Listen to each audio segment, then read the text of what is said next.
kajan gwasame be nyot dupten kon te derande yo dere kala kajan ke internet ke kon online te ke dupten wan te deran yo larga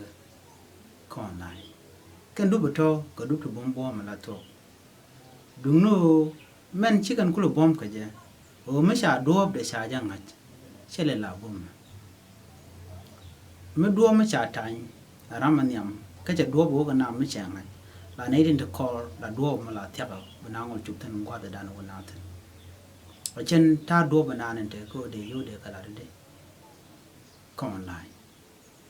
me sha to gono to je ka yo ka technology ki modern time pai bana mana kon ba mu mi ji kon yo ji kon de kaje ko to de kon yo de kon kala online che tiel che gor che nyon ba che ka gor jen gor pa loai pin che ram rab che ja gor am te ke diel miti ke diel bitin kon la de bi ngol go de men dine je ram nyam mi che do mi che tan ki ni de nyam mi che ka do che kan tan cha nga je do je no na ka je kan ni te blo ban ko kan do ba kan ja o to be kan je ka tya ka long ko cha do cha tan bi lo len ni te kon ba te tan do ko tra ma ka banka Michelle ni ben ba tam dong di do mo ga de je mu de na de ka nang ni jen kwale ben gaje tam kwale nyo do ba dan de ran de ma de ka je online te ga duk tung wan de ran yo je ka online jen mi jen gor la ngola gore ci ga ne de kon la gor article ke gor ki story ne ke gor kan ka kwina ne to chal ka writer kam mi jira mala gor ke bon ne jen author so ku je mo an gola gor ga je mo de yo de ka je ko do be je yo ka kan article to o jen mi ci blog ki website mi ci create ki ci design bitin kon la gor bi ka le mi ci ka le den bi ka bana share ka facebook ki ka social media ka ku je mo ba te ram bi ka twanyen jen mo be o kwen go dan we kwan we kwenten mi la ja le tin ngomo bra ma jo jig be twan be o kwen ngomo ne de kontin ta tar internet ka ki ta content ta online weekend tin la rodin mi cha nga jo jin website mo ki nyungula ngala kwen kan ne tungwan la ken ne ja go jin creator ba ji ja go allow ki ba ji ja go jin do ban de do je ga ko chi bilat bang ka gwan ma ba bu kana da la ka ndo ma ja tin ko online jen ku yen website ngala ne na che ke BBC Al Jazeera Sudan Tribune many phone Facebook me YouTube je kan yo ko wonaten jen do ba dana je win mo je ga yo ga mala gor ka article di website de ye chak di information wana kan ka kwida ka kwiram do den ki kwin mo de ja de ka leten tinyin ko chal ka content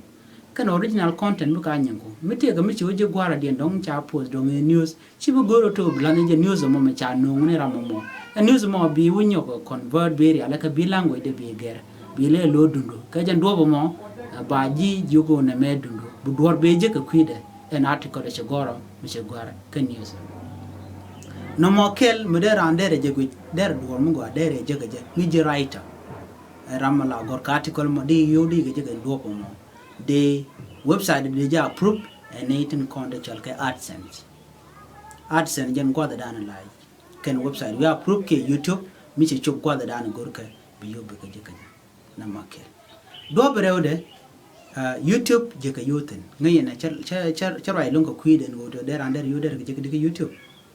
and YouTube je ga yoten do je ga yo jin miti ka ne ti chop ke kit gor ka ji kan video ko ta chagui ka tande ki non wan no mo kel bi yo bu ga je ga ka YouTube je kon dia la ngadi o jan loda miti ke dio ke ku ji do rande lel ga je gora bi message bi gor go mo ba ngai do bu dio den jane en Facebook kan ko kon de tin tamma en jen je ga yoten je ga tin je ka dom bu mala to goro je jin bute gane ti chop ke kinu wel ti bichu gor ka peju che bia profile ba yi ga peju na mo mi chai go ne di kinu wel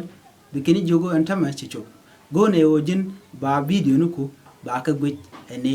ke ba ka gwi ka tan te kinu tu kurba kel kan tan ni kinu kurba kel